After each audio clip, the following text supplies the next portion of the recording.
আজকে আমার মেয়ের জন্য কিভাবে সবজি খিচুড়ি রান্না করবো আপনাদের সেটাই দেখাবো। চলুন দেখে নেওয়া যাক।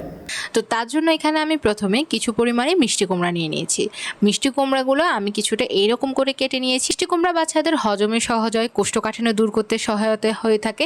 এছাড়া মিষ্টি কুমড়া বাচ্চারা খেতে অনেক বেশি পছন্দ করে। তারপর এখানে আমি নিয়ে নিয়েছি পোলাও চাল। সবগুলো ডালই হচ্ছে বাচ্চাদের জন্য পুষ্টিকর, কিন্তু তার মধ্যে মুগ ডালকে সবচেয়ে বেশি পুষ্টিকর হিসাবে গণ্য করা হয় পারেন।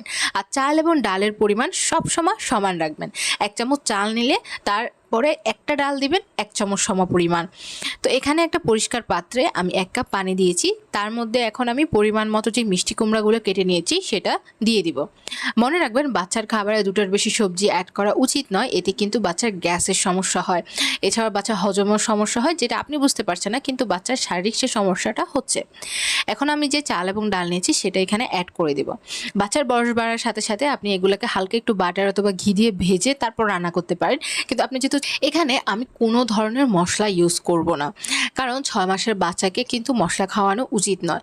অবশ্যই আপনি বয়স বাড়ার সাথে সাথে এই মশলাগুলো খাওয়াতে পারেন, কিন্তু একদম 6 মাসেই বাচ্চাকে যে খাওয়াতে হবে এমন কোনো নিয়ম বা ধরাবাঁধা কোনো নিয়মই নেই। এখন খাবারটা সিদ্ধ হচ্ছে, সম্পূর্ণ সিদ্ধ হওয়া পর্যন্ত আপনি অপেক্ষা করবেন। অল্প আঁচে রেখে দিবেন, সিদ্ধ হওয়া পর্যন্ত আপনি কিছুক্ষণ পরপর নেড়ে চেড়ে দিবেন। খাবারটা ভালোভাবে সিদ্ধ করবেন। আর খাবার ব্লেন্ডারে দিয়ে ব্লেন্ড করে ফেলবেন না। চেষ্টা করবেন হাত দিয়ে অথবা ঘুটনি দিয়ে যতটা সম্ভব ম্যাশ করা যায় ঠিক ততটা পর্যন্ত ম্যাশ করে ওই খাবারটা বাচ্চাকে খাওয়াতে। তাই চেষ্টা করবেন ব্লেন্ডিং ছেড়ে বাচ্চাকে যত সম্ভব ম্যাশ করে ওই খাবারটা খাওয়াতে, এবং যদি পারেন একটু ঝোল করে খাওয়াতে। কারণ এই সময় বাচ্চারা পানি কম খেতে চায় বা বুকের দুধ তেমন একটা খেতে চায় না, যেহেতু সলিড শুরু করলে পেট ভরা থাকে। তাই তো আপনি চেষ্টা করবেন বাচ্চাকে এরকম একটু পাতলা করে ঝোলঝোল করে খিচুড়িটা তৈরি করে খাওয়াতে।